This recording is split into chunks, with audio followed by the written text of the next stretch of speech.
السلام علیکم ورحمۃ اللہ وبرکاتہ۔ پروگرام انبیاء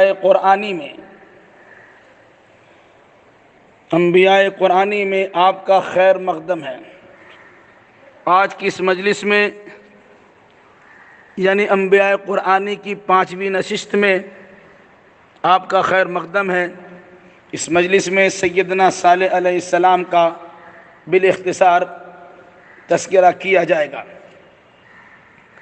سیدنا صالح علیہ السلام کا نسب نامہ اس طرح ہے: صالح بن عبید بن جابر بن سمود بن عاد بن اوس بن ارم بن سام بن نوح علیہ السلام۔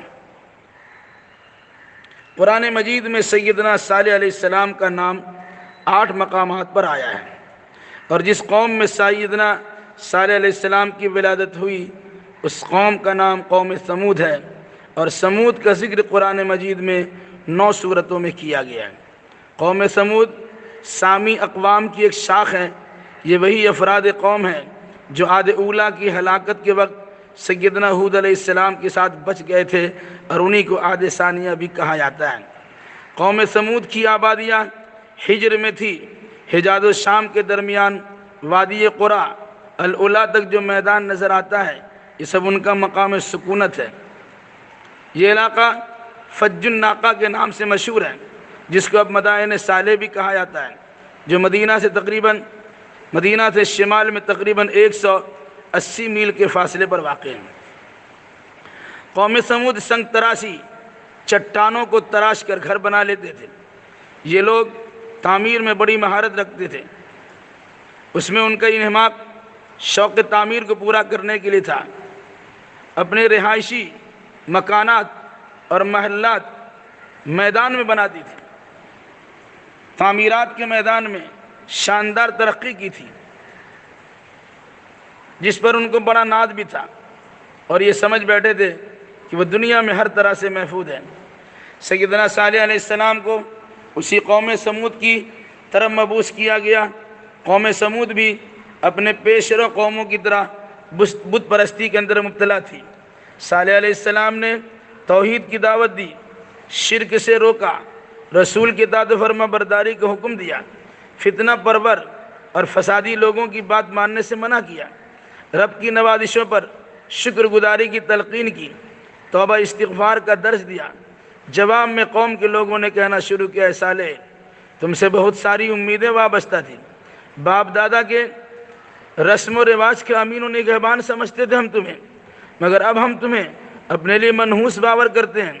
اگر واقعی نبی و رسول ہو تو معجزہ دکھاؤ۔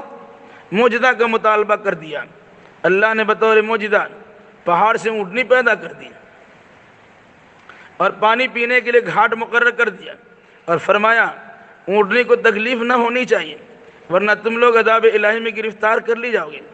قوم کو اونٹنی کی وجہ سے آزمائش سے دوچار ہونا پڑا، ان کی دقتیں بڑھ گئیں، تو قوم کا بدبخت سردار خدار بن سالف نے اونٹنی کی کونچیں کاٹ دی اور موت کے گھاٹ اتار دیا۔ قوم کی بدبختی کی انتہا دیکھیے، صالح علیہ السلام سے عذاب کا مطالبہ بھی کر دیا۔ اسی پر بس نہیں، بلکہ صالح علیہ السلام کو شبخون مار کر قتل کرنے کی سازش بھی رچ لی۔ اللہ کی معصیت، صالح علیہ السلام کی نافرمانی، معجزہ کی بے حرمتی جیسے مجرمانہ حرکتوں کی وجہ سے قوم کو تباہ و برباد کر دیا گیا۔ سیدنا صالح علیہ السلام نے 3 دنوں کی مہلت دی۔ جب پہلا دن آیا تو لوگوں کے چہرے زرد ہو گئے، دوسرا دن آیا ان کے چہرے سرخ ہو گئے، اور تیسرا دن آیا تو ان کے چہرے سیاہ ہو گئے، اور مہلت کی مدت ختم ہو گئی، اور چوتھا دن آ گیا تو آسمان سے زوردار آواز آئی اور زمین سے زلزلہ و پھونچال آیا۔ یہ سب اپنے اپنے گھروں میں ملیا میٹ کر دیے گئے، یعنی انہیں اس طرح فنا کیا گیا کہ گویا یہاں کبھی کوئی آبادی تھی ہی نہیں، یہاں کوئی انسانی وجود تھا ہی نہیں۔ سیدنا صالح علیہ السلام اور اہل ایمان کو عذاب سے محفوظ رکھا گیا۔ اس وقت سیدنا صالح علیہ السلام نے نہایت ہی افسوس و حسرت کے ساتھ اظہار کرتے ہوئے فرمایا: اے میری قوم کے لوگوں، میں نے تمہاری خیر خواہی کرتے ہوئے تم کو اللہ کا پیغام پہنچا دیا، مگر تم نے خیر خواہوں کی خیر خواہوں کی دعوت کو قبول نہ کیا اور خیر خواہوں کو دوست نہیں رکھا۔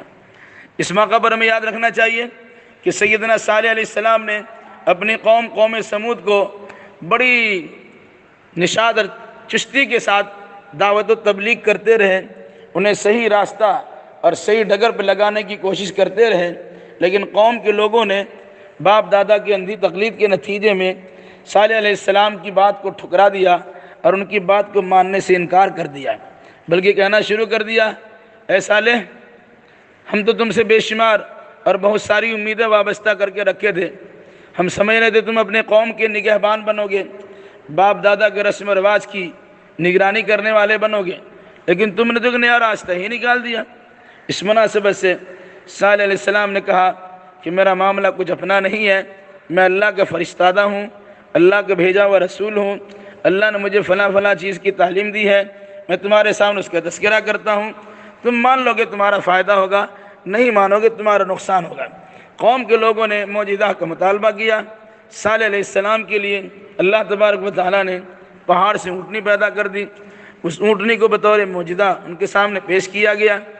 لوگ اونٹنی کی وجہ سے پریشانی محسوس کرنے لگے، پانی کے لیے جو وقت متعین تھا، ایک وقت یا ایک دن اونٹنی کے لیے پانی پینے کے لیے گھاٹ متعین کیا گیا، اور کچھ دیر کے لیے بھی یا کچھ دن کے لیے یا کچھ وقت کے لیے ان کے لیے گھاٹ کو کھولا جاتا تھا۔ پریشانی بڑھ گئی تو قوم کے سرداروں میں سے ایک سردار قدار بن صالف جیسے ناہنجار نے معجزاتی انداز میں ملنے والی اونٹنی کے کوچے کاٹ کر تباہ و برباد کر دیا۔ بس تو اللہ تبارک و تعالیٰ کے غیظ و غضب جوش میں آیا اور ایسے لوگوں پر اللہ نے عذاب نازل کر دیا، عذاب نازل کر دیا۔ آسمان سے زوردار آواز آئی، زمین پر بھونچال اور زلزلہ بھی آیا، سب لوگ اپنے گھروں میں ملیا میٹ کر دیے گئے اور انہیں اس طرح تباہی و بربادی گھاٹ اتار دیا گیا کہ ایسا لگتا ہے کہ وہاں پر کسی قسم کی آبادی نہیں تھی۔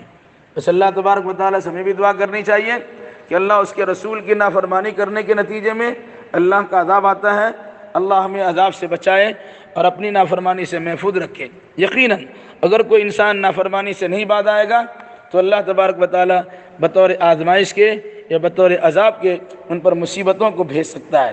اللہ ہمیں اور آپ کو اور جملہ مسلمانوں کو ہر قسم کی آفت و پریشانی سے محفوظ رکھیں اور کتاب اللہ اور سنت رسول اللہ کے مطابق صحیح عقیدہ و اعمال بجا لانے کی توفیق عطا فرمائے، آمین۔